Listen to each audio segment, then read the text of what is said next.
Welcome from nervous to confident, transforming your interview skills. Before we get started with introductions, I want to make sure that we are making this experience as inclusive as possible. And so we have a few housekeeping things, okay?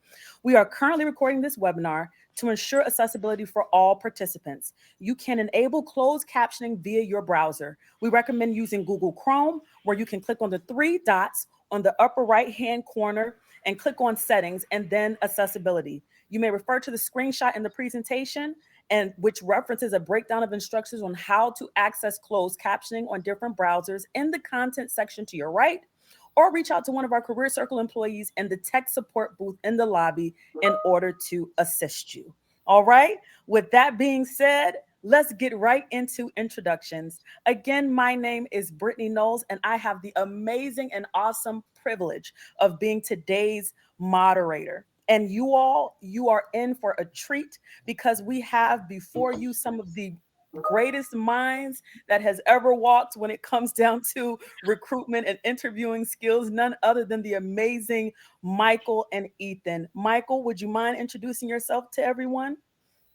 Absolutely, everyone. Thank you so much for taking the time to attend today. My name is Michael Jawarish, currently a customer success manager here at CareerCircle, working specifically with a lot of our candidates and members in their resume preps, getting them in front of employers and the recruitment side of things. So very excited to be speaking with you all today, and I'm looking forward to our panel. Awesome, awesome. Thank you so much. And Ethan, can you please introduce yourself for me? Hi there, everybody. I'm Ethan Parker, the recruiting manager. Super excited to be on the panel today. I facilitate all recruitment efforts here at CareerCircle, including career coaching, connecting candidates with employers, and basically coordinating all of our hiring initiatives. Been in the recruiting space now for about 6 years, and very, very excited to be here today. So you all, I told you that you all were in for a treat. Before we get started with the actual questions and answers, I want to do something that we like to call descriptive descriptions. And what is that? That is an opportunity for us to be able to describe ourselves for those individuals that may be visually impaired, okay? So with that being said, I am an African-American cisgender female. I am wearing braided hair. I'm wearing clear, wide-brimmed cat frames. I'm wearing pink lipstick, and I believe this is like a golden brown shirt. All right. Can you give your descriptive description? Absolutely. Thanks, Brittany. I am currently I'm so sorry. My brain is all over the place. I am wearing a black shirt. I have black hair. I am a Caucasian male with brown eyes and black pants. Thank you so much. And Ethan? this is Ethan here. I'm a Caucasian male with short brown hair and glasses. I am currently wearing a gray quarter zip. And if it helps, my glasses are round with no rim on the bottom. It's a new test for me. Awesome sauce. So let's get right into the questions, everyone. First question is for Ethan. How can our members prepare for an interview and what can they expect?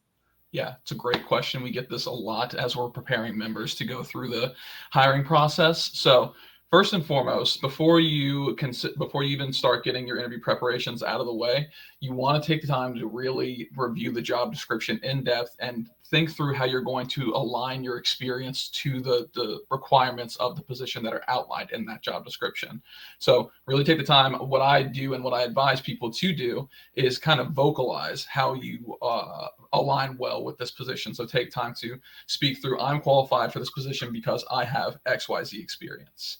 As far as actual physical interview preparation goes, take the time to, if you are getting ready to actually dress up, go on site for an interview, take the time to set your outfit up beforehand. That way there's no stress or anxiety going into the interview on day of. And then lastly, this applies for all of your interviews, take the time to prepare the materials that you're going to be leveraging throughout the interview process. So your resume, make sure that you're very familiar with it. You feel adequately prepared to speak to all of your experience that you have listed there. And then any notes that you've prepared from any research that you've done prior to signing up or applying for the job. Take the time to review those notes, make sure you bring them with you, feel confident in the words that you're going to say back to the hiring manager. And then lastly, what I really advise as kind of like your final interview prep, take the time to take a deep breath and just say, like, this is a conversation at the end of the day, right? Like, I'm trying to figure out, just as much as the employer is trying to figure out, if this place is somewhere that I would like to work. I want to take the time to make sure that these are people that I want to work with, this organization somewhere I can see myself, and it kind of helps to take the stress out of the conversation from that lens. 100%. Thank you so much for answering that question. And let me just say this. I am so excited because there's so much chatter and engagement going on in the chat. I want to say thank you so much for joining Cecily, Olenfamilieo, Stacy, Shannon, Eusebia, Jessica, Saba. Thank you so much for joining us from New York. Kim, thank you so much. Merichu, Aloha, Lola, Hader, Chelsea, Vernon.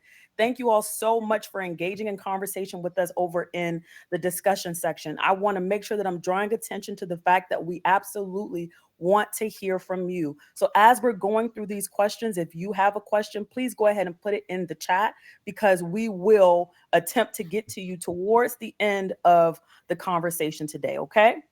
With that being said, I'm going to go over into our next question. When preparing for an interview, what types of research should the candidate complete? Michael, can you answer that question for me? Absolutely, Brittany. So Ethan made a great point. The biggest thing that you want to do first is review the job description in very thorough detail and make sure you have a great understanding of the role. On top of that, you definitely want to make sure that you're taking time. And if possible, as you're doing your research, try to find the team that this role might align to. So that way you're able to get a really good understanding of what the organization might look like and who you could be potentially working with. As Ethan mentioned, you're interviewing them just as much as they're interviewing you at the end of the day. You want to make sure this is a good fit. So as you're doing your research, also make sure that you're really taking the time to figure some things out about the interviewers ahead of time, whether it's on LinkedIn or a Google search. Typically, LinkedIn is going to be the best way to go about it. This is such an important step that will really help prepare you to really connect with that person. A lot of times the people that you're interviewing with, they want to make sure that you're a fit, not only on paper, but from a personality and culture standpoint. Building relationships is so incredibly important. And if you can find commonalities between you and the person that you're interviewing, whether that's, or you and the person that you are interviewing with, whether that's what college you might have went to, where you're both from, what some interests that they have that you might have, you're able to really build a more genuine and human connection with them that'll absolutely help you stand out from the crowd. And as Ethan mentioned as well, the most important thing you can do prior to the interview, I would say, is just relax and let your personality show, because you are going to crush it. And we also have the STAR method, which we'll get to here momentarily. Thank you so much. Thank you. So really quick, I see that there's a question over in the chat. And so I wanted to address this really quick. Can someone tell Vernon, how do we connect with a CareerCircle recruiter? Yeah, it's a great question. Best way to connect directly with a recruiter is going to be either to shoot a quick email to the person who's posted a job on our job board, or you can leverage the chat bubble function to get connected to a recruiter for some one-on-one dedicated time with a end recruiter. Absolutely. Thank you so much for answering that question for me. So we're going to transition over into questions about what to do during an interview. All right. Ethan, first question is yours. What tips do you have for members who are interviewing remotely versus in person? So the biggest thing, and I tell everyone who I spend direct time with to do this, even though you're interviewing remotely, take the time to dress up like all the way. Don't do the professional top, pajamas bottom kind of thing. In worst case scenario, right? If you fidget, they see it on camera. That doesn't always look great. That's true worst case. But really, what it does more is it impacts your mindset in the interview. So when you take the time to actually prepare, get dressed, treat it like a proper interview on site, it reflects in your confidence. It gives you the ability to articulate yourself a little bit more, to take the time to really explain as if you were talking to this person just across a desk versus across a digital space. Beyond that, a lot of folks have asked previously what is or isn't a good idea to have up on your screen while you're in the interview itself. If you are in the interview and you don't feel confident that you would be able to speak to your resume just without having it in front of you, It is okay to have it on screen to be able to just kind of go through it. But moreover, what you want to do ahead of time is take the time to really prepare, make sure that you feel good about speaking to your resume so that you can have the person that you're speaking to in front of you and you can kind of mimic body language, so to speak. So if they're leaning in, you can take the time to lean in a little bit to camera, try to make eye contact with the camera when you're giving your answer as opposed to looking at the screen. It helps a lot to, again, make the person feel as if you are interviewing across the desk from them rather than across however many states, whatever cities, what have you.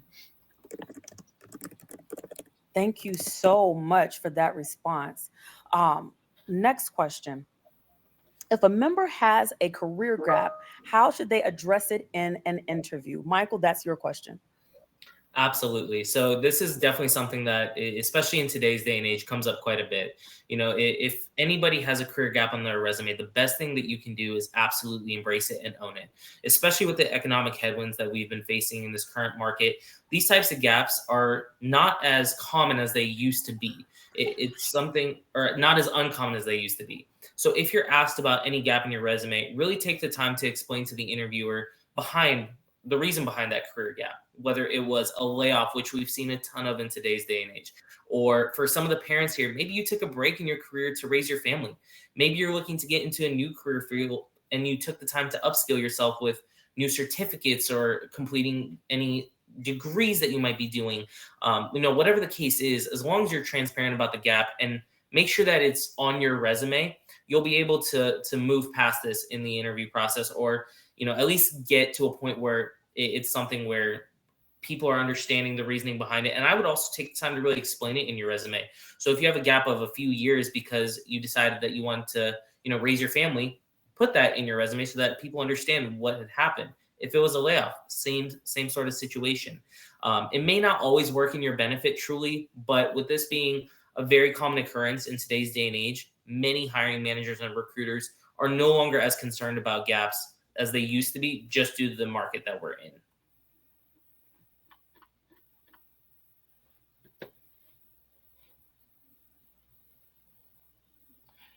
And Brittany, I think we had you on mute. Thank you so much. I'm over here talking to myself. So I wanted to say, I want to reiterate how important it is for us to have you engage in the chat. We absolutely want to be able to hear questions from you. And so please make sure that you're typing. We would definitely want to hear from you, okay? So next question is for Ethan. What types of questions should a candidate be prepared to ask their hiring manager during an interview? Yeah. So a lot of the questions that you'll want to ask a hiring manager in the context of an interview are twofold. One of which is going to be how you're going to function in the role, what you'll be measured on, things along those lines. And then the other will be kind of soft questions, kind of getting a sense for the culture for the organization, how you might relate to other people that work there, and then how your manager might like you to work with them. So specific questions, kind of asking moreover about your specific day-to-day work in the position. You want to ask definitely, how is performance going to be measured in this role, or what are the metrics used to evaluate my performance? As far as getting on site and starting to do the work, you'll want to ask what's the onboarding and training for the role actually consists of. For the softer part of it, where you're kind of talking about how you might want to work with an organization, you can ask, especially if there is hybrid mentioned in the interview, you can ask a little bit more about the work schedule for that. You can ask more about the culture for the organization. So how specifically you would want to ask, what work have you done to maintain a great culture with this company? That's a great question and usually resonates really well with hiring managers because it indicates that you have buy-in to wherever you're working. And then lastly, the question that I always advise everybody to end with is, and you might hear recruiters say this in a couple different ways, you want to word it to however you speak, but the question itself would be, since you've learned more about my skill set and my qualifications for this job, what do you think would prevent me from coming in day one and being an asset to your team? Again, you'll want to word that to what makes the most sense for how you speak. There's a lot of ways that people say. They might say, what do you think I'm lacking to be a great fit for the position? The wording is important because it will hiring managers hear this a lot. So the wording has to be authentic, coming from you, and it has to come from a place of curiosity.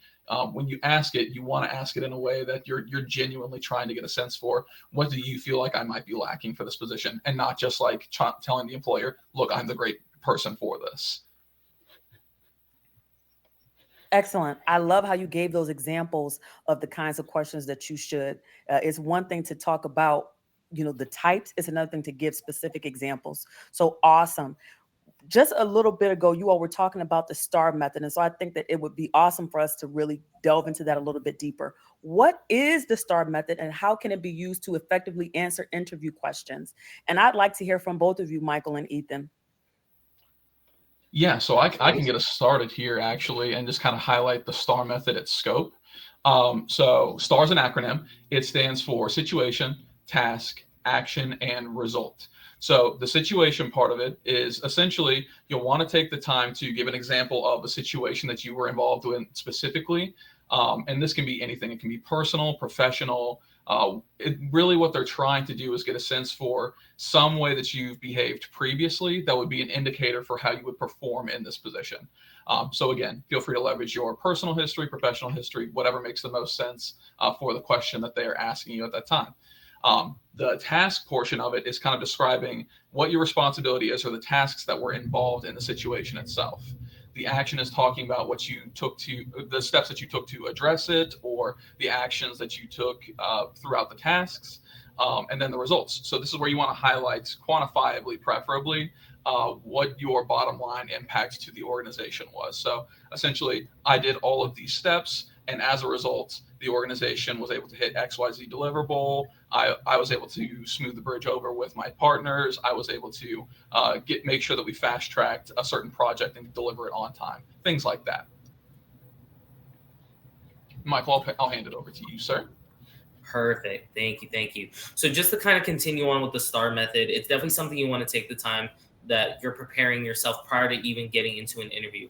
And the way that you can really prepare yourself for that and identify when to use this is when you're coming in and preparing yourself for examples with questions that start with, tell me a time when, or what do you do when this occurs, or questions that are similar to that. And from there, you want to get into the STAR method that Ethan mentioned: situation, task, action, result. So just to give you a quick example, when I've been asked this question in the past, tell me a time when you were faced with an upset customer. What steps did you take in the situation and what was the outcome? I would respond with a situation. So I had a long-term client who I took over after a restructure that was ready to take their business elsewhere unless we were able to provide them with 30 great candidates in 4 weeks to fill their training class. With that said, I had to be quick on my feet, and I had pitched to my leadership to do a few company-wide power hours to have the whole recruitment department focus on this client and provide my team with the candidates necessary within the time frame. As a result of the power hours, we were able to get the candidates within the time frame they gave us, fill their training class, and turn them into one of our best customers and strongest relationships from then on out. And just to give you that, this is something that can vary in each role that you're looking to obtain. So my best advice is really come ready and prepared with 2 or 3 of these scenarios for your interview to make sure that you can hit on multiple topics or multiple questions if they get brought up. Most definitely. And so when you think that you should really leverage this answering method, it's usually for open-ended questions, things that start with, tell me about a time, could you describe a time, give me an example of a time, things like that. That way, it helps your brain to kind of frame, here's a trigger, this is how I should answer that kind of question. 100%. I actually got a question from our audience about how would you answer a question, tell me about yourself. Would one of you be willing to share how you might respond to that using the STAR method? Most definitely. So the STAR method wouldn't necessarily apply to something like that. I would consider that to be more of an elevator speech kind of situation. So before you're going into, you could apply the STAR method and thinking of some of the work situations that you've utilized your expertise for previously. But what you would want to do more is spend some time highlighting kind of at a high level. Here's who I am. Here's the work that I've done. Here's what I'm interested in. And this is why I want to work at your company, right? So when they say, tell me about yourself, you kind of want to guide towards that final through line of here's why I'm most interested in your company and why I'm interested in the role. when you're talking about your overall level of experience, we've gotten a lot of questions around like timing or how long you should spend on kind of talking about yourself. I would say generally you can spend a couple minutes here because everyone's got varying levels of experience. But if you go on too long, it gives you you might give the perception that you're not being concise. So I would try to keep it to roughly 3 minutes of kind of like an elevator speech of the highlight reels of the work that you've done and what makes you either qualified or interested for this position. Thank you so much you taught me something. Okay. I'm thinking that we can apply the STAR method to everything, but you've given me some insight. I appreciate you describing and delineating the differences between the kinds of questions that you may be asked, the ones that you would use the method and ones that you may not. So that is awesome. We have some really, really good questions in the chat that I wanted to bring to you all's attention. A question from Andrea. What advice do you have when interviewing for a position in a new career without formal work experience? Yeah, absolutely. So going into a new career without formal things that you could bring into this new career, there's a lot of transferable skills that happen within various job opportunities, whatever that looks like. So if you're looking to go into a new career, you can still find some sort of transferable skills that maybe you've done in the past that can align to this. Maybe not 100% directly, but you have the opportunity to pull from previous experiences, whether that is from prior work experiences or even personal. A lot of our day-to-day aspects that we work on, we are able to apply them in any sort of discussion, especially if you're looking to jump into a new career. You want to be able to show to the person you're speaking with what values you can bring to the table. Even though you haven't done this job specifically before, what are some similarities that you've done, whether it's in your personal life or in your previous work experience, that you can help really show out when you're speaking to them, that makes them understand, okay, maybe this person doesn't have the experience we're looking for, but we can coach them and get them to that point. So coaching and being coachable is another huge aspect that every job, I feel, you have the opportunity to learn. Nobody's going to come in knowing everything right from the get-go. So you're going to really have the opportunity to be able to grow. And if you present yourself as coachable and take those prior skills that you've accumulated over your life, you're able to then bring that into a completely new field. Awesome. Thank you so much for that. Going back into these questions, Chelsea asks, are there any specific tips for a candidate interviewing for a role that requires a certain level of experience? Does it help to have examples and projects to share to show you're qualified for the position, if even you do not have the 5+ years they're looking for? Most definitely. This is where that STAR method kind of helps to really delineate or highlight your experience. If you can really talk through your projects in depth and use the STAR method to kind of break that down to show like, hey, this is the work that I've already done, and this is how it might apply to this company or this project or what have you. That goes a long way with hiring managers, because not only does it show, one, obviously you've demonstrated the core skills for the position, but two, it shows that you're able to translate the work that you've done to this position and kind of think of how you might tackle some of the work that's outlined in this role. Absolutely. Another question from Hader. Hello, I have all the necessary skills for an IT support role. However, I hesitate to apply for jobs due to my hoarse voice. Despite undergoing voice therapy sessions, my condition hasn't improved. Consequently, I worry that my voice may not be suitable for interviews. I would appreciate your feedback on this matter. Yeah. For this one, it's something where as you're going through it, I think being transparent with the interviewer and anybody that you're speaking with is going to be very, very huge in this end. And there can be accommodations that can be made in order to help you navigate this sort of a situation that you're going through. I understand it's probably very, very difficult, but that definitely should not disqualify you in any means. And there are different accommodations that can be made ahead of time, as long as you're very transparent with the person that you're speaking with.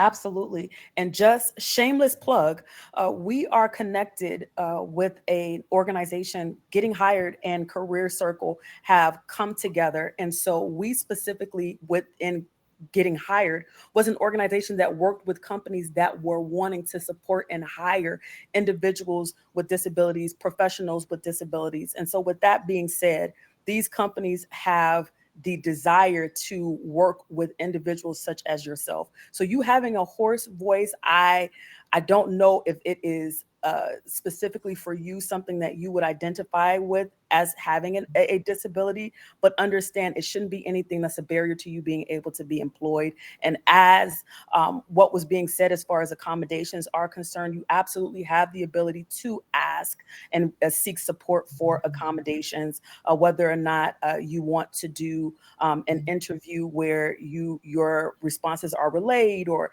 that sort of thing.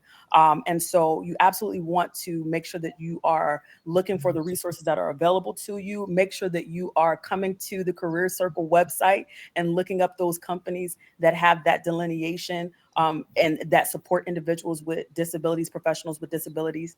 That's a good place to start. Okay. Anybody else wanted to add to that specific question?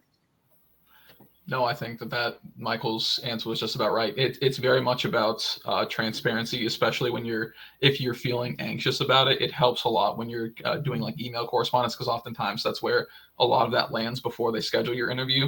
Take the time to let them know that you're feeling concerned about whatever may be the circumstance for you, and they can 9 times out of 10 the interviewer will make accommodations to ensure that you feel comfortable in the context. Awesome. So we're going to go over to the next slide where it says, where we're going to be talking about the post-interview. Specifically, what are some examples of post-interview etiquette that will help you stand out from other applicants? Timeline etiquette. Can you talk to that or speak to that, Ethan?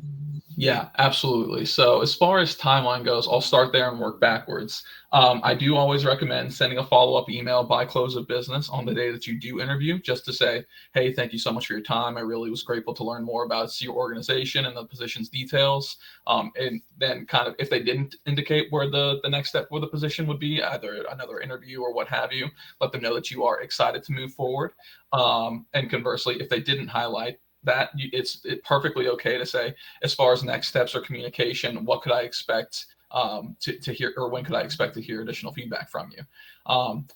As far as overall post-interview etiquette, you want to take the time to one, highlight the fact that you are thankful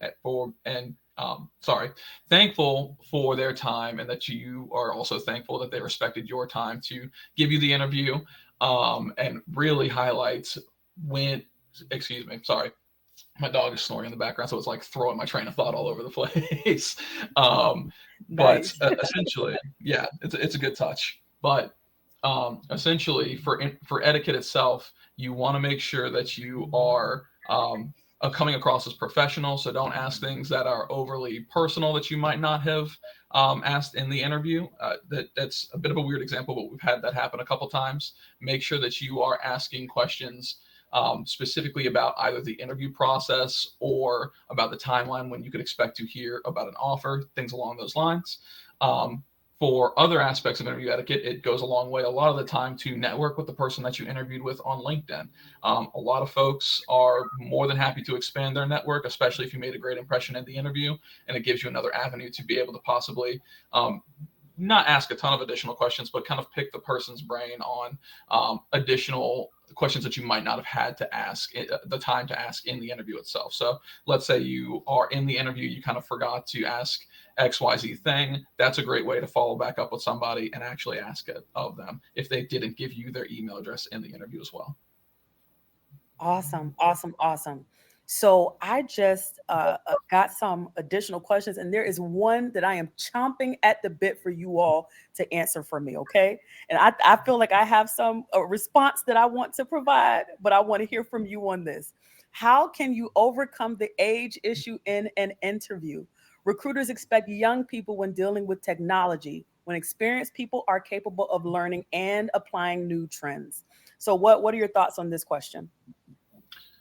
I think it's going to vary heavily from hiring manager to hiring manager. I think it's becoming less of a stigma these days, especially a lot of people were either career switchers, returning to the workforce, what have you. A lot of people that are more advanced in their career are now stepping into that sector, and it's being less frowned upon just because more people have access to technology. As far as approaching it, I would do your best to approach the conversation without any kind of inherent bias in your mind that you might be being perceived as that.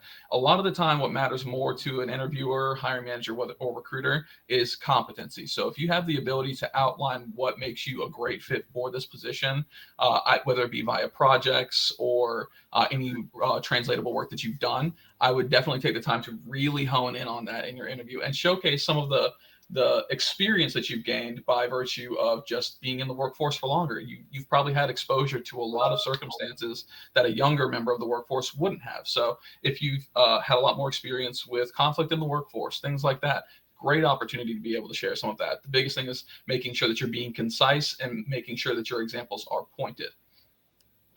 100%. Anyone else? I think Ethan hit it right on the head with that. 100%. Next question. Have a degree but no work experience. Any advice?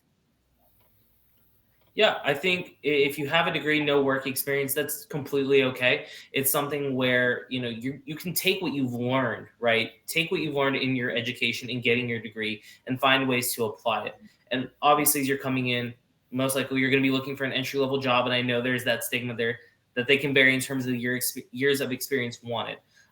With that said, as long as you're taking what you've learned from the education that you've obtained, that's going to be something, and really what I would recommend that you rely on and lean on in terms of speaking with the interviewer, how you could be a good fit. Really taking the time, research some companies that you might be wanting to work with that provide you with the position that you're wanting to start off with, and understanding that it's not easy to get into the entry level field right away. However, you can take what you've learned and really, really speak to it. That's going to be the biggest thing. So if you got, let's say, a degree in computer science, taking the skills that you've learned to complete that degree and then going ahead and applying it to show them, whether that's through portfolios or different projects you might have worked on, you can show the interviewers and the hiring managers the things that you've done throughout your education. And that's something that I would advise on your end to do. Yeah. Awesome. And kind of echoing some of that's where the STAR method can really work for you in a lot of circumstances and in interviewing context, because it gives you the ability to parse the actual work that you did to obtain that degree and then articulate that back to somebody in a way that makes an impact to a hiring manager.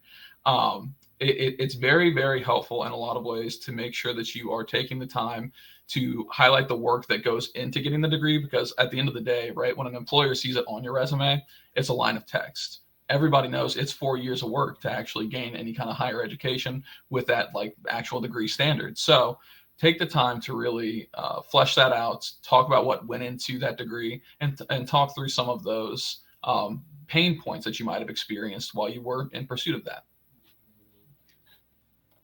Absolutely. And forgive me if I missed this, but the other additional piece is any volunteer work that you've done, whether it was in a formal or informal setting, that's an opportunity for you to share some sort of experience that you had.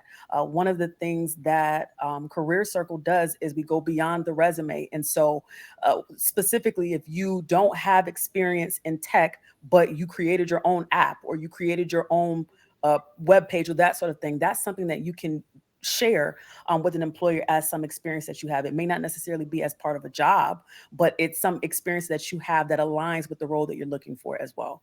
Okay. So my next question is, do you have any advice for translating military experience to civilian employment? Yes, most definitely. We work with a lot of veterans, and I have a lot of personal friends that are veterans. So first, thank you for your service. As far as translating that experience to a resume, that's like the first question that I've had a lot of friends ask me actually coming out. So it's really funny to hear it, all these years later. But what you'll want to do, instead of focusing because a lot of the time what tends to happen is you focus on like the tactical operations piece, so like your actual day-to-day work. think a little bit more in the abstract. So think about some of the tools that you use. A lot of the time you're tracking and managing data in inventory systems, Excel, Word, like the whole Office suite.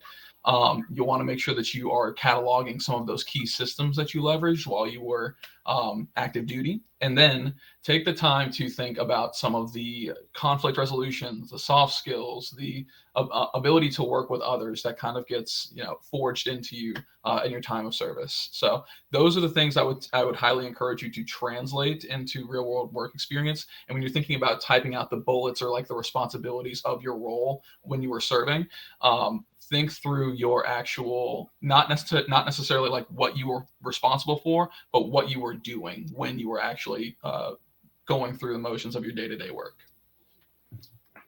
Awesome. How long should you wait to send a follow-up message after the interview? And they're specifically not referencing the thank you message, but a post after the thank you message. How long should you wait? It's a great question. Yeah, absolutely. Do you want to go ahead, Ethan? You're good. Go ahead. Awesome. So yeah, I would say, the follow-up message after the thank you typically want to give them at least a few days. So I would recommend, let's say that you send a thank you message on a Tuesday. By Friday, you probably want to send maybe a quick touch-up follow-up message, just seeing how they're doing, if there's anything else that you can provide them, any questions that they might have that they need answered, things like that. Typically, I would say within 3 business days is the earliest that you'd want to send a follow-up message for. It gives the recruiter and the hiring manager a little bit of time in between hand to make sure that they have the opportunity to discuss some of the candidates that they're speaking with, making sure that they're on the same. 3 business days, you want to give them a little bit of time to at least have that conversation. But you can absolutely probably go from 3 business days to 5 or so that way you kind of stay within that sweet spot and not wait too long to where then, they've either moved on or forgotten about it or what the case is. So I would start off there. Awesome. All righty. So next question. A job description indicates the position is remote, but has a different city than where I live. Should one apply for the position anyway?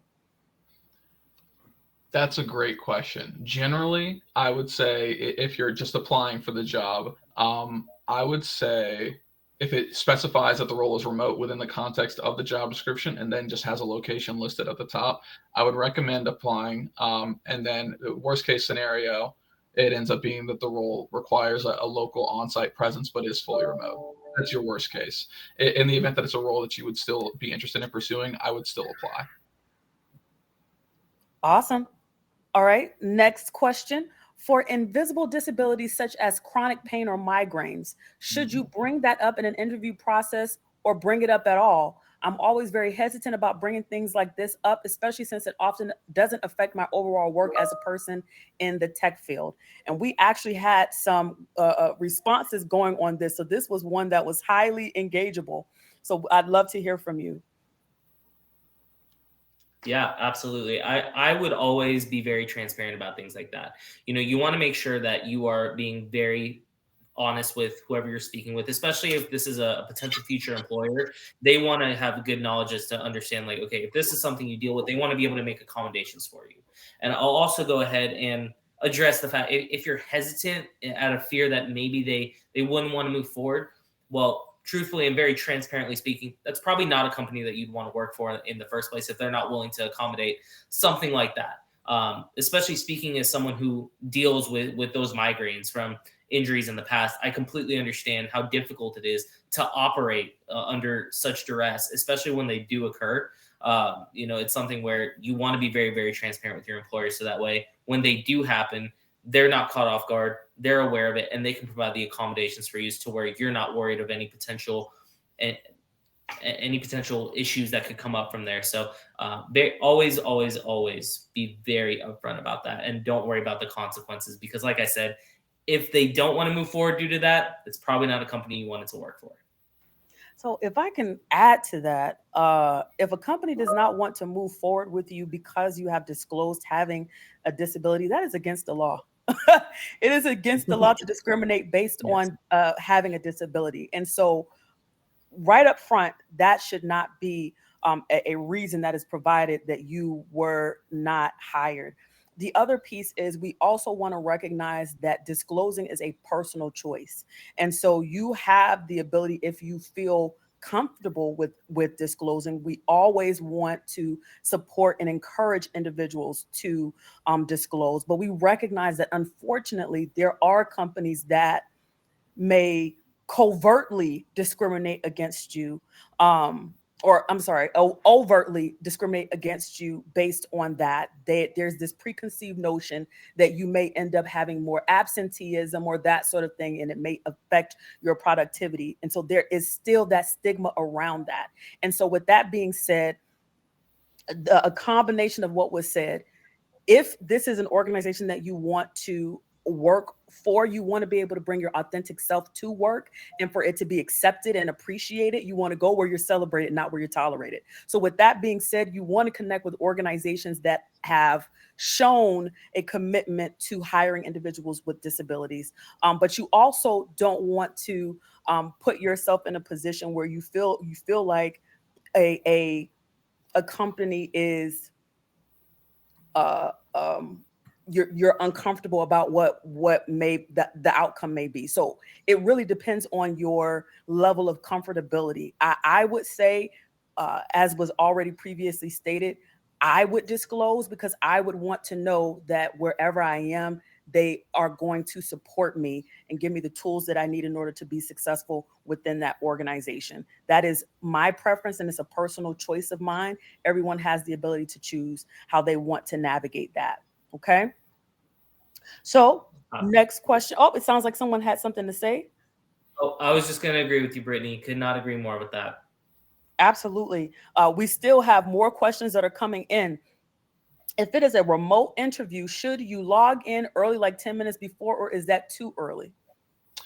I would say 10 minutes is perfect. It gives you enough time to make sure that all of your equipment is working, your audios. If you need to end up testing anything once you actually get in there, it gives you enough time to go through the testing wizards for what Zoom, Teams, what have you, usually take less than a couple minutes. So it gives you time to iron out all the kinks before it's showtime, so to speak. Absolutely. Absolutely. Now, this next question is an excellent question. I am curious to hear from both of you about this. I've had difficulty securing interviews despite having a strong resume. I've worked on several versions of my resume, even with the help of professional resume writing services, but I'm still unsure what the issue might be. With 8 years of experience in my field, I expected better results. Do you have any insights into the approximate application to interview ratio for program and operation manager roles? And do you and CareerCircle advisors provide resume review and recommendation services? Any guidance would be appreciated. Now, I know that was a long question, and so we're going to break it down, okay? So the first part of the question, do you have any insights into the approximate application to interview ratio for program and operation manager roles? I can definitely provide some high-level insight there. It is a very competitive field right now, especially for senior folks. With a lot of the layoffs that have happened in recent history with various tech companies, there's a lot of talent in the space. As far as application to interview ratio, I wouldn't be able to provide you anything exactly, but what I can say is that there's a good amount of candidates that are applying to each and every program or product or operations manager role that you may see. What I would say as general guidance is it's difficult for a lot of people in that space right now. It's very much a patient, waited out game. I understand that's frustrating in a lot of ways, but that's just kind of the current state of the market in that space. Any additional feedback on that particular question? Michael, did you have something to share? Honestly, I agree with Ethan. I think especially in today's day and age, it's very competitive, and it's not the biggest thing I want to reassure is, if you have the experience and you're working on your resume, to not take things personally. It's not an indictment on you by any means. Unfortunately, it's a very competitive market. You have hundreds of people applying for the same job, and there's maybe one or two recruiters assigned to it at a maximum with these various companies. So it makes it a little difficult to stand out and be noticed. Or if you're not within the first, let's say 50 to 100 applications, maybe the recruiter doesn't end up getting to you by the time that you applied due to the fact that they're only looking for one person. So biggest thing I can tell you is do not take it as an indictment. Keep chugging away and understand that unfortunately the market is where it is, but it's going to turn around. It's going to get better. And if you keep putting yourself out there, keep chugging along, you will find the right opportunity for you. Most definitely. I always tell people it's just a matter of time. In your particular case, being that you've gone through a couple of rewrites and had a resume writing service assist you, it might not be likely that this is the case, but we do offer, just circling to the latter part of the question, I might have stole some thunder there, Brittany. Our coaching advisors do offer resume review and feedback. So I would definitely recommend setting some time one-on-one with one of them to just go ahead and look over the resume. What might be happening, it's possible, but again, in your circumstance, it's hard to say. It could be that there's so many automated tools now to kind of stack rank and sort through candidates. And it serves to make recruiters their lives a little bit easier, but sometimes causes them to miss out on talent, because what can happen is essentially if your resume isn't like applicant tracking system compliant, it just automatically gets spit out. You don't even get a chance for a recruiter to review your resume. So I would highly recommend, take some time, set a call with one of our coaching advisors. We can definitely make sure it's ATS compliant. That was exactly what I was going to add. So something as simple as the words that they use. So sometimes people, especially when they're in this hiring journey, they may have one generic resume that they're using as opposed to personalizing the resume based on the role. And so the advice that I have been given is use the language of the job description, whatever terminology that they're using, because that may be how the AI systems may be disseminating and deciding whether or not you move through if you have a specific word or a specific experience or certain keywords that align with those roles. And so that was another bit of advice that I have been given in this career space. And so totally agree with you about that piece and how little small things like that could be kicking the resume out. Okay. Additional question. So since you already did the second part of that, I can move on to the next question. I have been applying for software engineering jobs, but despite having a master's degree in software engineering and also full stack software developing training, I keep getting feedback that I wasn't the right candidate for the job. Is it me or is it just timing? This aligns up pretty good with the previous question. Yeah, I would say it lines perfectly. It's very much a timing thing right now.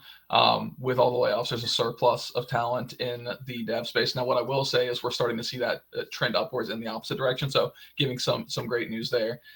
We are seeing more clients that we're working with and employers start to have hiring initiatives again for dev talent in a lot of different spaces. So again, it's similar kind of advice, but carry on, keep your applications high.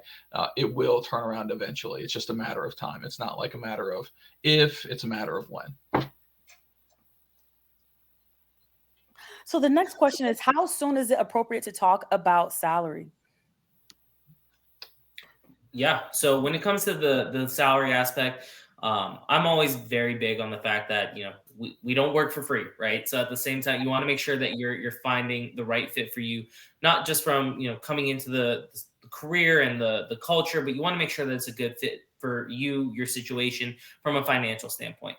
So I would say maybe don't make that the primary focus off the bat in an interview.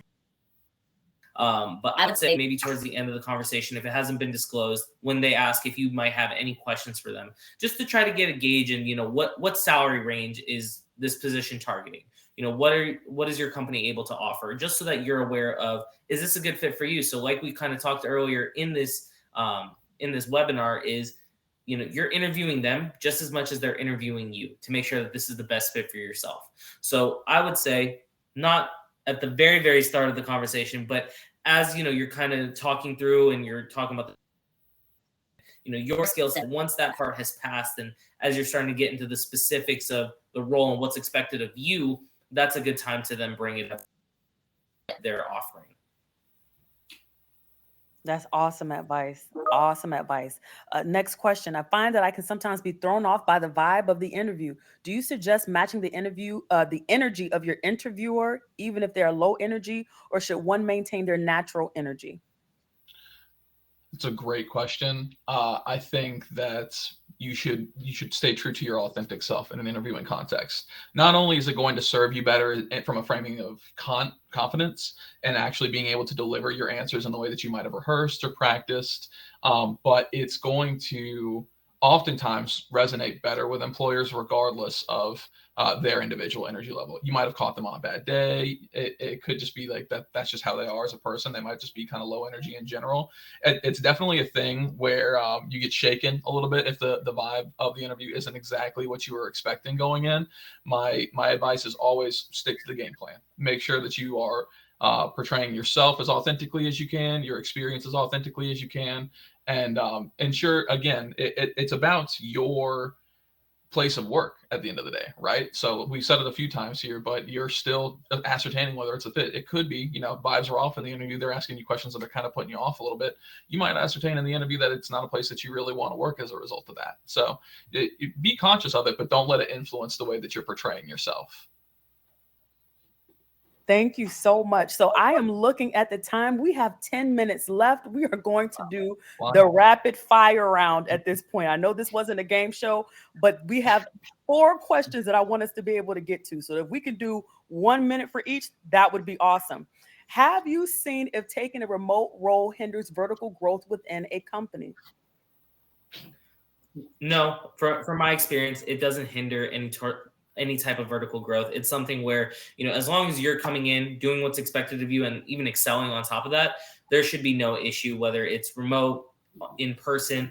A lot of my career, I have been fortunate enough to do it in a remote setting, and I've had vertical growth within organizations that I've worked for. So as long as you are coming in, doing what you need to be doing, and then excelling, there should be really nothing hindering you from any growth opportunities, unless the company just doesn't have them for whatever reason. The remote versus in person should have no effect on that. Thank you so much. And you got it within that minute. Okay, so the next question is, in the past, there has been a stigma with applicants who have stayed at jobs for less than 1 or 2 years. From your point of view, how would you view these applicants based on their resume? And do you have any advice on how an applicant can mitigate that stigma? It's very context dependent. If you have 5 years of experience and the person's had like 6 or 7 different jobs in that time, there's mitigating factors always, but it will show up to a recruiter or a hiring manager with question marks for sure. What I recommend is, in an interview context, in the event that somebody calls you, anything like that, take the time to explain the reasons why you might have left a role, or the reasons that that position may have ended. In a lot of cases, especially for positions that are shorter in tenure, the role might have had a layoff. It could be a contract role that ended for whatever reason. If it was, definitely make sure you highlight that on your resume. Highlight that it was a contract position and that it ended. That, again, kind of serves to eliminate the question marks that might come up for the recruiter or the hiring manager. Otherwise, definitely take the time to explain what led you to leave those employers if you're being asked by a recruiter, and just be direct with them. It serves you a lot better in the long term for the interview process. Awesome. Thank you so much. Next question. Are there any techniques to help with nervousness before the interview outside of going over potential questions? I have a huge gap in my work history. I stepped away to work with my 2 boys that are on the autism spectrum, and they are rocking it. Awesome. I have been working on new skills in the IT field for the past 2 years. I haven't had to do an interview for years. The very thought makes me nervous. Yeah, I mean, the biggest thing that I can tell you in terms of the techniques is really try to prepare yourself in the beginning. So as long as you have just a good foundation is really what's going to lead to the lack of nervousness. You know what kind of job you're interviewing for. You research the company, you research the role, you've researched the person. You have all the facts in front of you. It's basically like taking a test. You have just about all the answers to, so you're going to ace it ahead of time. So coming in, really take the time to reassure yourself that you have everything you need to succeed, regardless of, the past 2 years. And I would say what you've done, working with them, that's amazing. And that's so awesome to hear. You can speak to that in that said interview. And if they look at it, as if that's an issue for having that gap because you took time to be with your boys, this is something where it goes back to what we've said a few times. you want to be able to be at a place where you're celebrated, not just tolerated. So I would say prepare yourself, give yourself some time to relax, breathe, take deep breaths, and you're going to do amazing. 100%. I love that. I love that. Did you want to share? Did someone else want to share on that? Yeah, I would echo a lot of that. And I think what helps me and has helped me, and this is again anecdotal, but I share it with everybody, has helped me really prepare for interviews in the past is just kind of like talking through it. So like I will verbalize questions that I might expect an interviewer to ask me, and then I'll verbalize my answer. The verbalization process helps to one, helps your memorization, but two, helps with your confidence in a lot of circumstances. You don't have to do it into a mirror or anything crazy like that. It's more so just like you're running a conversation with two parties in your head. Harder for some people, but definitely is a valuable way to reduce some of that nervousness, increase your preparation, all that good stuff. And then as far as body language goes, especially if it's like a remote interview or an over the phone interview, smiling while you're talking, again, kind of helps. It sends like subconscious triggers, I guess I would say, to your body to kind of like relax, wind down a little bit. You're just having a conversation.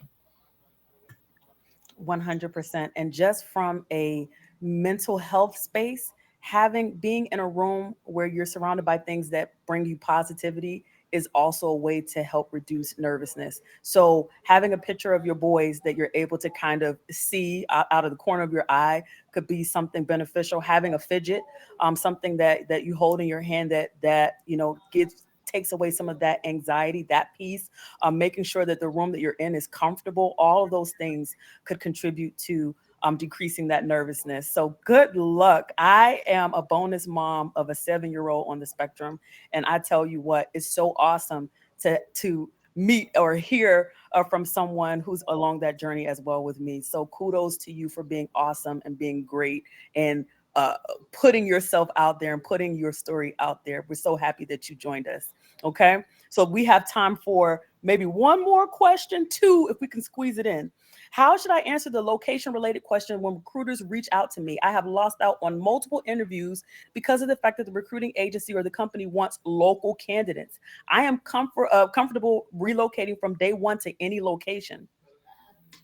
Yeah, so I can kind of jump in here. The biggest thing that you can do is let them know that you are comfortable with that relocation, that you are willing to do it. A lot of times companies will stray away from that. And the reason being is just the fear of relocation and relocating costs.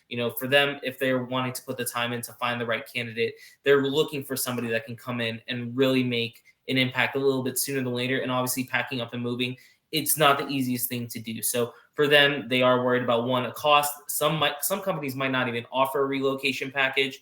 And they really just want to make sure that when they do identify somebody, that it's going to be almost as seamless as possible. So that I would just be very transparent with them when it comes to relocating and your comfortability with that, of course. Especially if you're talking to a recruiter, it helps the recruiter and the other party to say, this is my plan for relocating, not just say like, I'm great with relocating. Like, because again, that means a lot of things to a lot of people, right? It helps a recruiter or a hiring manager a lot to say like, no, I'm really interested in this role. And here's my plan to relocate for it in the event that you were to move through to an interview process. All righty. 2 more minutes. 1 more question. I've completed several final round interviews with the company, but I haven't received any responses to my follow-up emails. Is it common for companies to not communicate with candidates after the final interview these days? It is unfortunate that it is common. It's changing in today's industry. I would say there's a lot more correspondence with candidates after the interview process. It is unfortunately still, though, going to be a thing that happens as you're interviewing. There will be times that you get ghosted by the employer, things like that. My advising in those circumstances, don't take it to heart. It's very likely that they just have a lot of candidates in play and they're struggling to get back to people. But yes, I would say it's an unfortunate, pretty common practice at this point. With that being said, go ahead. I'm so sorry. Sorry, I was going to say, just like Ethan said, definitely don't take it personal, and understand that, that just isn't the right fit for you at that time, but there's going to be other ones that do come along. Well, I'm going to wrap it up in 1 minute. I want to thank you so very much, every single person that has joined us on this call. I want to thank you, Michael and Ethan, for sharing with us your awesome experience and feedback on ways that we can be successful in this interview and hiring process, I want to make sure that I'm mentioning the fact that if you have received anything, any negative information that has been helpful, please let your colleagues and friends, neighbors, and family know about this. We are going to be having another webinar coming soon. I think that we have a slide maybe that has the next date that we're going to be doing the next webinar. We have enjoyed you all so much. Thank you so much for being so engaged in this conversation. I know that I've learned a lot from this conversation. So you all have an incredible rest of your day. Thank you so much for joining us. Thank you so much for joining Career Circle with expanding your circle from nervous to confident. Have a good one. Thanks, everybody. Thanks, everybody.